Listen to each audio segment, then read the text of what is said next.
Cette semaine, ça a été une semaine de challenge. Je disais aux frères dans mon bureau ce matin, il fallait que je prépare 3 messages. Celui de la maison vivante, celui de hier, la pastorale, et puis celui de ce matin. Et tout ça sur la même semaine. Alors vous avez déjà de préparer une prédication, des fois c'est pas clair dans nos têtes. Mais alors 3 en même temps, c'était un grand défi parfois. Et pour l'enseignement hier matin, il a fallu que je m'y reprenne à 3 fois parce que ça venait pas. Et puis tant mieux parce que c'est arrivé que vendredi soir pour samedi matin et c'était ça qu'il fallait dire. Donc soyons toujours prêts pour nous laisser bousculer. Et j'aime ces moments-là parce qu'en fait, ils me font dire que je peux prévoir des choses. Et l'Église, souvent, on prévoit des choses, mais que Dieu continue d'être aux commandes et qu'il nous bouscule. Amen. Et ça, c'est l'œuvre du Saint-Esprit. Alors, il faut se préparer. Je ne dis pas qu'il ne faut pas se préparer, c'est important. Mais d'être attentif à la voix de Dieu, c'est encore plus important. Et ce matin, je voudrais continuer. Je vous ai dit en fin d'année dernière que j'allais apporter plusieurs messages, ce que Dieu me met à cœur sur les dons spirituels. Et ce matin, je voudrais parler avec vous de l'attitude dans les dons spirituels. Y voir aussi là les signes de la maturité. Des signes de maturité. Et 1 Corinthiens 12, au verset 31, nous dit « Aspirez aux dons les meilleurs. » Aspirez aux dons les meilleurs. On va aller tout au début de ce passage, au verset 1 et 2, pour introduire ce message. Et pour ce qui concerne, et c'est encore vrai pour nous aujourd'hui, donc 1 Corinthiens 12, versets 1 et 2, pour ce qui concerne les dons spirituels, je ne veux pas, frères, que vous soyez, frères et sœurs, que vous soyez dans l'ignorance. Vous savez que lorsque vous étiez païens, vous laissiez entraîner par les idoles muettes selon que vous étiez conduits. Et encore aujourd'hui, la parole de Dieu est là pour nous éclairer afin que nous ne soyons pas dans l'ignorance. Et on a entendu parler de témoignages, et je suis heureux de l'intervention de Guillaume et de Thierry ce matin parce qu'ils vont dans le sens de cette prédication ce matin. Que notre témoignage par le Saint-Esprit est un témoignage chrétien, pas seulement, mais primordial.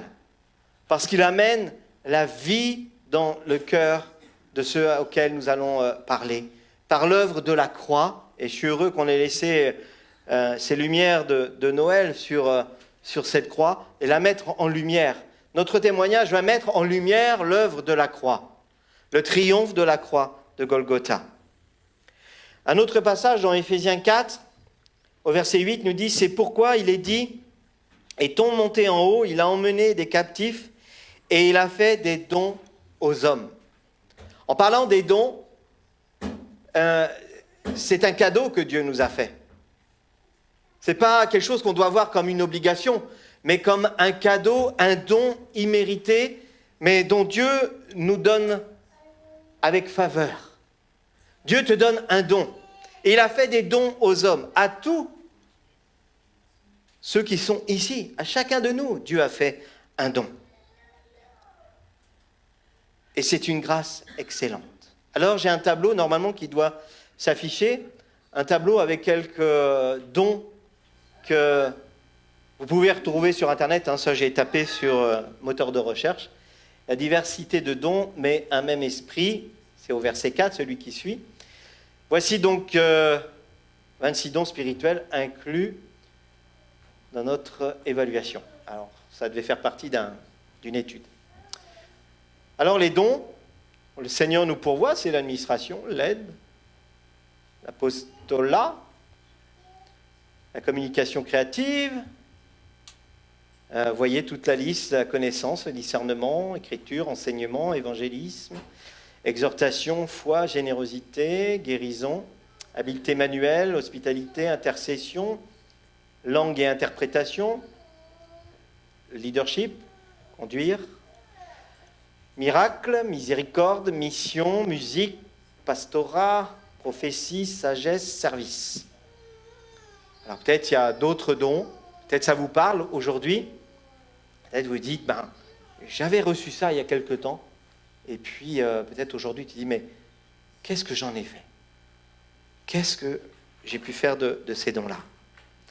Dans le cheminement des dons du Saint-Esprit, notre attitude est très importante. Dieu donne, mais pour que ces dons soient manifestés, il faut aussi avoir une attitude d'humilité, une attitude de soumission à la voix de Dieu. Ce que j'aime dans l'étude des dons spirituels, on va à chaque fois dans Corinthiens, chapitre 1 Corinthiens, chapitre 12, et 1 Corinthiens, chapitre 14. Et nous voyons donc la liste, et là on a une liste, peut-être pas exhaustive, mais qui est dressée devant nous.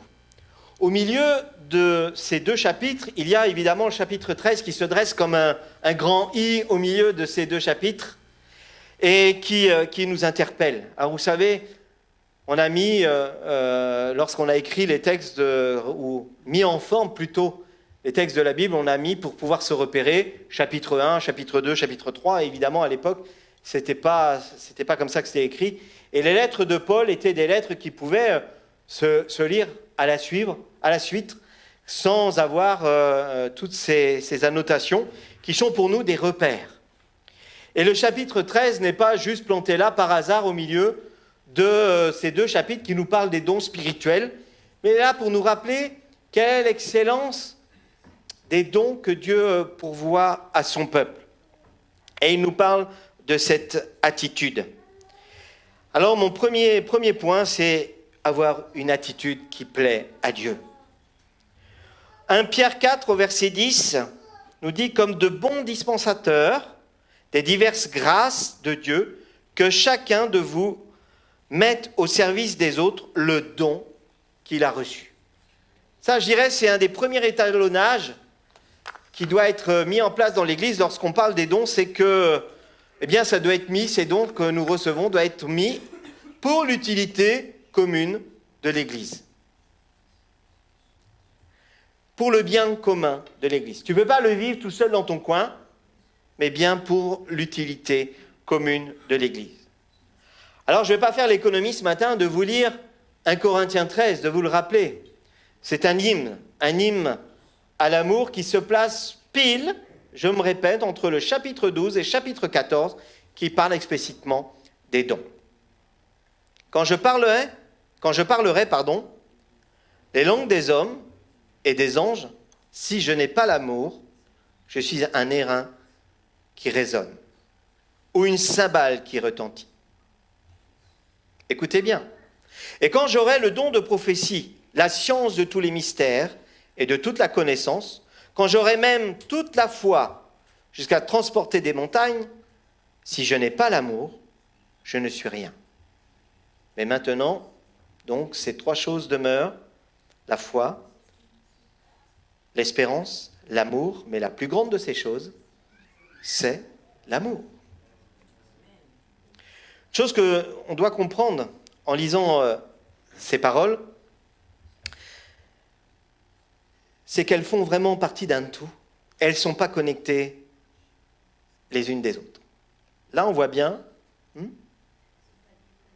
ne sont pas déconnectées, j'ai dit quoi? Déconnectées les unes des autres. Merci ma chérie. Et qu'elles font vraiment partie d'une pensée thématique, celle des dons, et de la faveur que Dieu nous a donnée de nous équiper tous pour l'utilité commune. Lorsque Paul écrit cet épître aux Corinthiens, il ne met pas dans sa lettre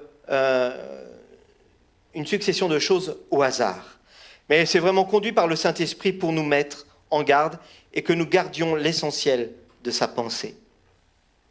On ne peut pas dire, à gauche, ce sont les dons de l'Esprit, et à droite, c'est l'amour. Mais les dons spirituels doivent être manifestés dans une attitude d'amour. Les personnes qui manifestent ces dons doivent avoir une attitude d'amour telle quelle que soit l'heure ou le lieu qu'ils se trouvent. Ce n'est pas pour régler des comptes ni pour redresser des torts. Un don, par définition, est un cadeau, une chose non méritée. Non méritée. Et voici la définition dans la pensée grecque du Nouveau Testament qui nous a été donnée. Les dons, c'est charisma. Charisma veut dire, la définition, c'est une faveur que reçoit quelqu'un sans aucun mérite de sa part. Amen. Donc peut-être ce matin, tu es venu en disant « Moi, je ne mérite rien ». Ben, c'est très bien. Tu es prêt pour recevoir des dons. Un don de Dieu. Un don, comme le nom l'indique, son nom l'indique, c'est un don, en d'autres mots, un cadeau, une grâce, une faveur de Dieu, une faveur que Dieu donne sans aucun mérite de notre part, sans aucun échange de notre part, si ce n'est que de le reconnaître comme Seigneur et Sauveur. Laissez-moi donc illustrer ce que dit la Bible. Dans la Genèse, on voit déjà que Dieu a donné des dons à des hommes pour accomplir cette mission que Dieu a donnée à chacun de nous d'être ses témoins jusqu'aux extrémités de la terre. L'histoire d'un jeune homme qui avait une attitude incroyable. Je crois que quand j'étais enfant, c'était une des histoires que je préférais. À l'école, ce n'est pas l'école du dimanche, nous, c'était l'école du mercredi. Et c'est l'histoire de Joseph. Joseph m'interpellait parce que je trouvais qu'il avait une vie injuste. Il s'est retrouvé dans un trou, il a été rejeté par ses frères, enfin, il y avait de la jalousie, on voulait le faire mourir, et puis on a fait croire à son père même qu'il était mort. Enfin, vraiment une situation injuste, et en tant qu'enfant, ça m'allait pas, cette histoire-là. Et en même temps, ça me fascinait, parce que Dieu l'a rattrapé, puis l'a mis aux plus hautes autorités du pays. Il a fini Premier ministre, alors qu'il était en prison. Et on revient un petit peu dans ce contexte. Dieu a donné un don à cet homme-là. Comme il a donné aussi un don à d'autres hommes de la Bible pour accomplir des choses incroyables. Souvenez-vous de Moïse. Souvenez-vous d'autres grands pères qu'on voit dans la Bible. Moïse donc a exercé le don d'opérer des miracles. Ésaïe, celui d'apporter des paroles prophétiques qui ont été impactantes. Et lorsque Joseph, lui, est en prison, eh bien, on voit que ce Joseph a un don pour interpréter les rêves. Et j'admire ce Joseph parce qu'on voit dans cette histoire qu'il n'est pas là en train de se morfondre dans son trou. Il est en prison, injustement. Mais il a quand même de la compassion pour ces deux hommes qui sont à côté de lui, qui sont tourmentés parce qu'ils ont reçu des œuvres et ça les tourmente parce qu'ils n'ont pas l'explication. Alors Joseph se laisse toucher par cette situation. Et il va les voir et dit « Est-ce que je peux vous aider ?» Elle dit « Pourquoi pas? Qu'est-ce que tu peux nous apporter ?» Moi, le Seigneur peut me révéler des rêves. Alors il va leur donner l'interprétation de ces rêves, ce qui va toucher ces hommes, ce qui va se répandre dans toute la prison. On a quelqu'un, c'est incroyable. Et on avait des rêves qui nous tourmentaient, il nous a donné l'explication, maintenant on est en paix. Voilà le fruit des dons. Elle amène la paix. Elle amène le changement. Et ça, cette réputation, elle a été incroyable parce qu'elle est venue jusqu'aux oreilles du plus haut placé dans le pays d'Égypte. Et donc, ce pharaon qui a eu un rêve qui l'a tourmenté aussi, on lui a dit « Mais écoute, on a quelqu'un que tu as mis en prison, mais qui pourrait t'aider. » C'est fou, hein?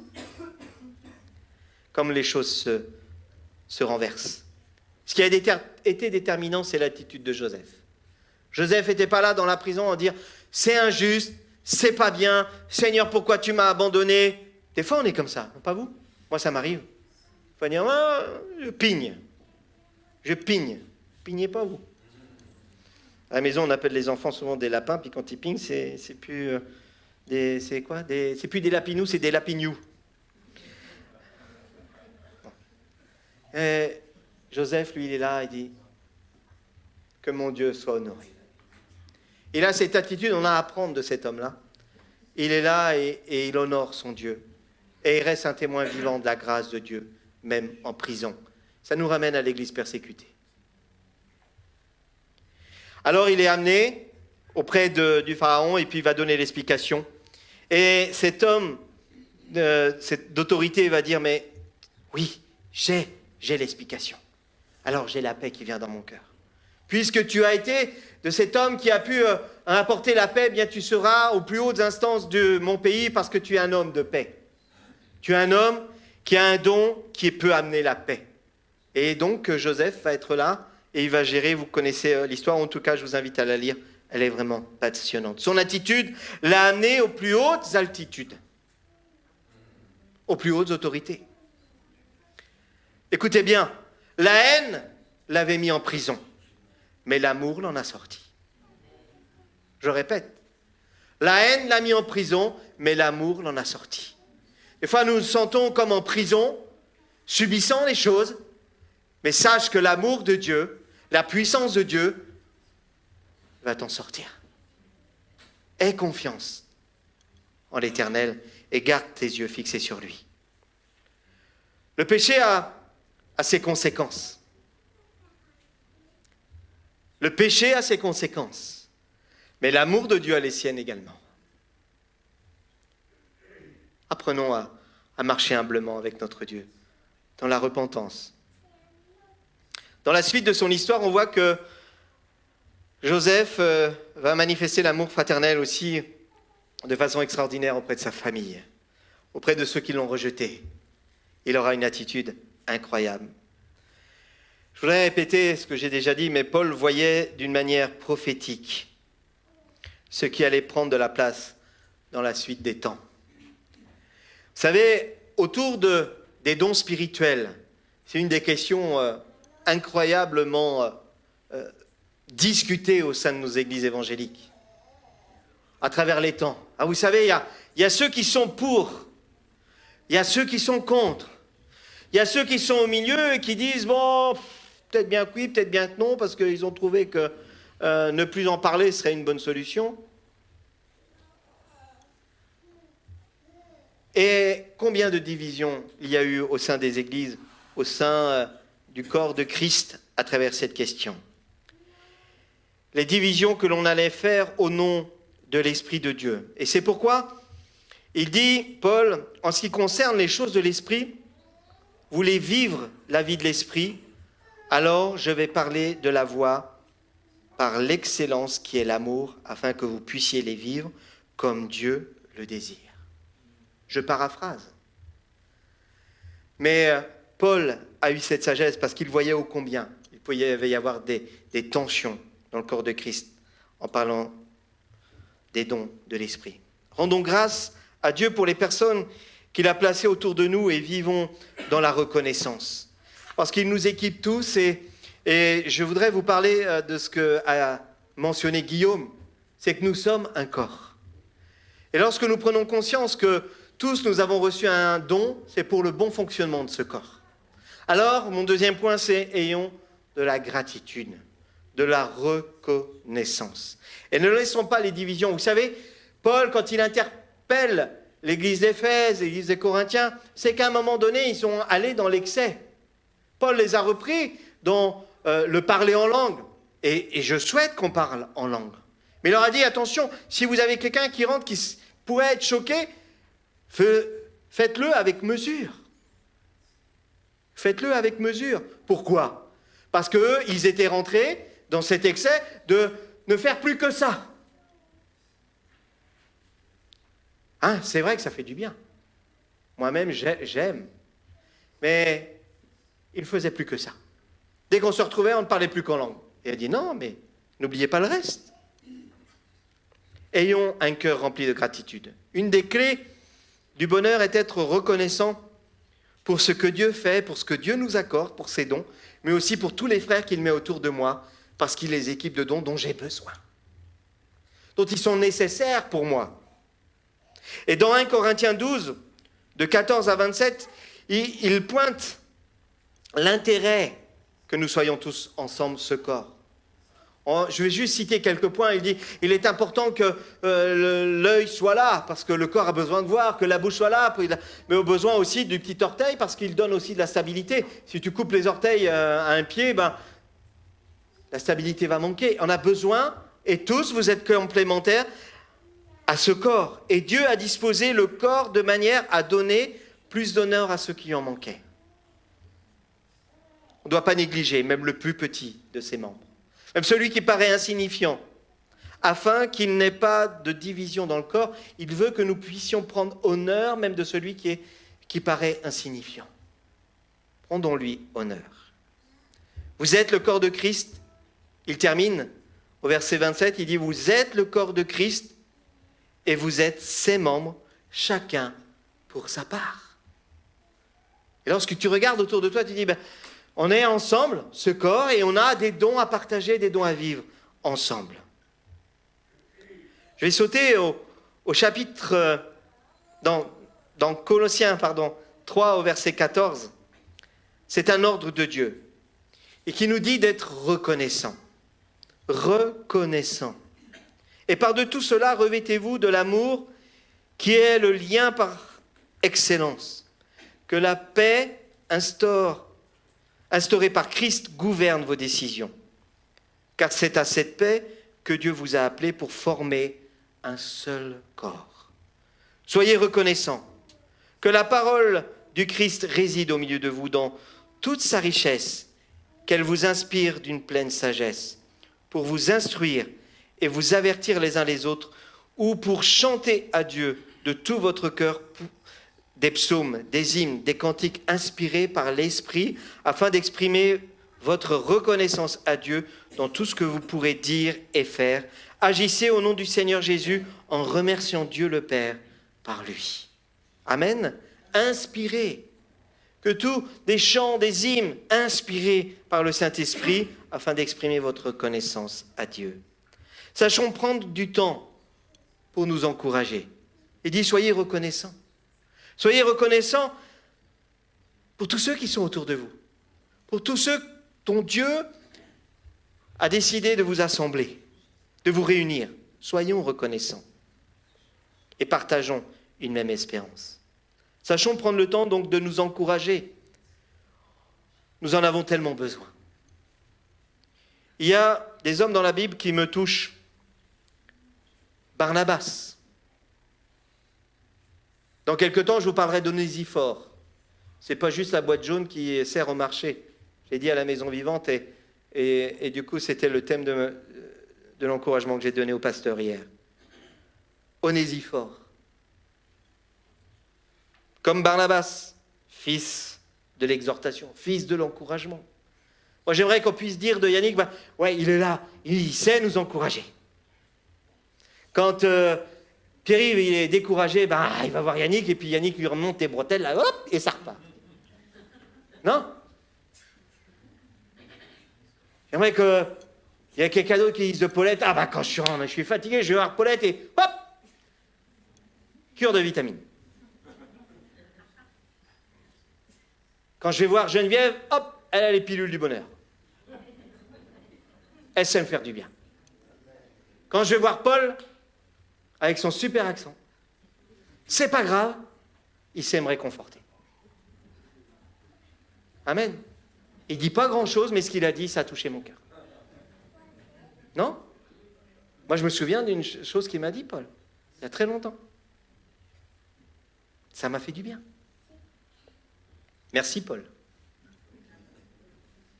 Est un fils de l'exhortation. Voilà l'équipement des dons. L'équipement du Saint-Esprit. Signe de sagesse.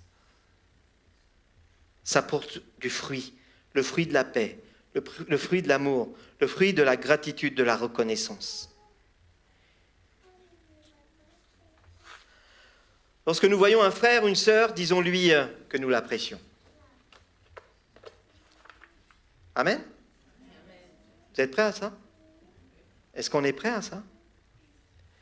Qu'il est précieux pour nous. Ce matin, je voudrais vous donner des bonnes raisons de le voir. Il a reçu un don, elle a reçu un don dont j'ai besoin. Un don du Saint-Esprit, qui va fortifier ma vie, qui va fortifier l'Église, qui va apporter de la paix, qui va apporter de la force, qui va apporter de la puissance. Parce que le Seigneur a dit, il est avantageux que je m'en aille, vous recevrez une puissance. Et la puissance se manifeste lorsqu'il y a l'unité, lorsqu'il y a la manifestation des dons qui amènent la paix, la joie, l'amour au milieu de nous. Alléluia. Et la reconnaissance, la gratitude. Je voudrais conclure ce matin en vous disant que notre attitude a de l'importance. Et Éphésiens 5, au verset 15, nous parle de cette attitude dont nous devons avoir, dont nous devons faire attention. Éphésiens 5, 15, prenez donc garde de vous conduire avec circonspect, non comme des insensés, mais comme des sages. Rachetez le temps, car les jours sont mauvais. Ça rejoint Apocalypse qu'on a entendu. C'est pourquoi ne soyez pas inconsidérés, mais comprenez quelle est la volonté du Seigneur. Écoutez bien, ne vous enivrez pas de vin, c'est de la débauche. Soyez au contraire remplis de l'esprit. Entretenez-vous par des psaumes, par des hymnes, par des cantiques spirituels, chantant et célébrant de tout notre cœur les louanges du Seigneur. Rendez continuellement grâce pour toutes choses à Dieu le Père, au nom de notre Seigneur Jésus-Christ, vous soumettant les uns aux autres dans la crainte de Christ. Ô combien on voit l'Église est occupée avec tellement d'autres choses. Alors que là, il y a un guide superbe, un guide, je dirais même suprême, pour nous emmener dans la paix et dans l'équipement divin de Dieu. Ne vous enivrez pas de vin, mais au contraire, soyez remplis de l'Esprit de Dieu.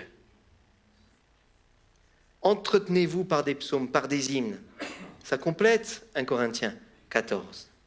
Et il y a une puissance incroyable dans notre témoignage. Celle d'apporter la bonne nouvelle. Mais puisse le Saint-Esprit nous éclairer. Il y a un des pères de l'Église qui a dit en 1200 quelque chose, lorsque vous évangélisez, ne parlez que si c'est nécessaire.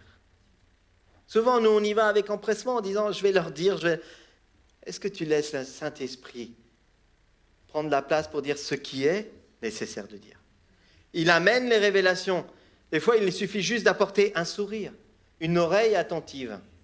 Et oui, peut-être tu n'auras pas eu le temps de dire ce que tu pensais être important de dire. Mais c'est ce que la personne avait besoin à ce moment-là.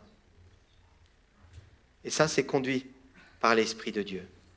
J'aime la manifestation des dons du Saint-Esprit et je prie pour les pratiquer. Pratiquer le parler en langue. Ce don des langues qui amène à l'interprétation des langues, mais sans oublier tout le reste. Vous avez vu ce tableau? Il est important et nous avons besoin que tous vous puissiez exprimer vos dons dont le Saint-Esprit vous a pourvus. Et lorsque je prêche, ma prière est toujours la même. Seigneur, qu'ils puissent ressentir, qu'ils puissent vivre ta présence et ton amour. Ce qui a changé nos vies, c'est l'amour de Dieu. Vous êtes d'accord avec ça? Ce qui a changé nos vies, c'est l'amour de Dieu. Parce que, et Jean 3,16, vous le connaissez bien, nous dit, car l'amour de Dieu, car Dieu a tant aimé le monde qu'il a donné son Fils unique, afin que quiconque croit en lui ne périsse pas, mais qu'il ait la vie éternelle. Premier verset que j'ai appris à l'école du mercredi. Jamais oublié. Car Dieu a tant aimé le monde. Il a prouvé son amour au monde entier. Et il est allé jusqu'à la croix. C'est l'amour qui nous porte malgré notre dureté, malgré nos imperfections. Il dira, ce Jésus sur la croix, Père, pardonne-leur. Amen. Quand je parle de cadeaux immérités, Dieu l'a prouvé en offrant son Fils à la croix. Et il nous voit à travers ce Jésus qui a tout accompli pour nous à la croix. Un dernier verset de Romains 3,10, il dit l'amour est l'accomplissement, écoutez bien, de la loi. L'amour est donc l'accomplissement de la loi. On va dire la boucle est bouclée. Dieu est amour. C'est le caractère de Dieu et il a créé ce monde avec amour. Et encore aujourd'hui, il sauve tous ceux qui veulent se tourner vers lui par amour. Et il accomplit toutes choses dans nos vies par amour. Il n'a rien de plus grand que l'amour, car Dieu est amour. Amen.